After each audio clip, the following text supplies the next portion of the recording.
RMC Bonjour. Ça vous concerne.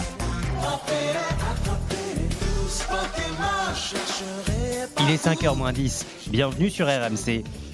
Vous êtes avec Géraldine Demory, ça vous concerne tous les matins.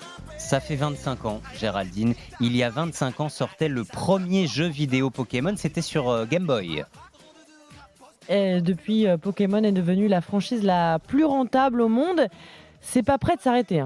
Rien qu'en 2020, Pikachu et ses petits copains ont généré plus de 5 milliards de dollars dans le monde.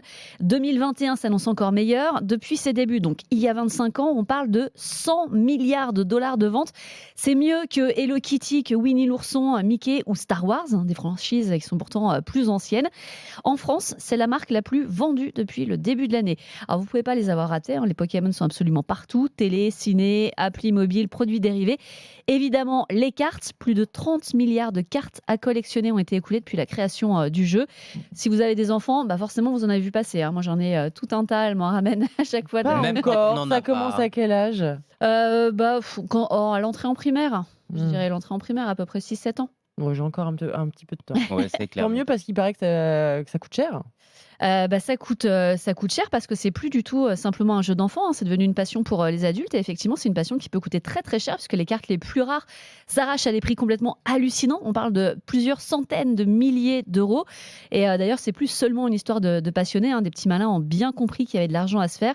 La spéculation a aidé à faire flamber les prix. Là je regardais, il y a un vendeur français qui a mis en vente sur eBay un Charizard. Un quoi? Un Charizard. Ah bon? C'est un des petits personnages là. Dracofeu en français, on me dit. C'est Dracofeu? Bah oui, c'est Dracofeu en français, Géraldine.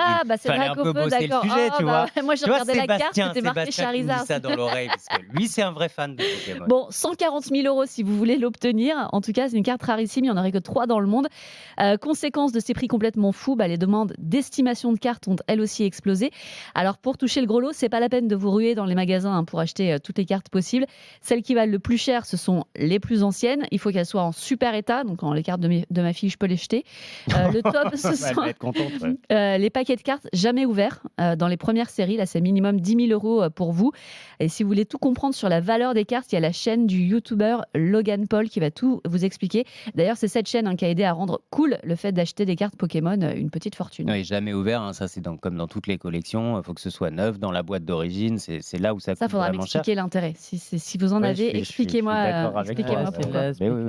Oui, bien sûr. Un pari sur l'avenir. Ouais, puis c'est le fait de te dire, ça n'a jamais été utilisé. Va l'expliquer surtout à un enfant. Alors, on va pas ouvrir ton paquet. On va le garder parce que peut-être que maman, un jour, se fera beaucoup d'argent avec ça. Et justement, comment tu expliques, Géraldine, qu'il y a un tel engouement sur les jouets d'enfants, finalement? Parce que regarde, Sébastien, c'est un grand enfant, mais pourquoi on collectionne encore des cartes Pokémon? Dans la cible. C'est une question de nostalgie. En fait, on voit des cycles de 30 ans à peu près s'installer. 30 ans, c'est le temps qu'il faut à la nostalgie pour s'installer. Et aussi parce que les enfants des années 90, aujourd'hui, ce sont des trentenaires avec un pouvoir d'achat qui leur permet de se faire plaisir.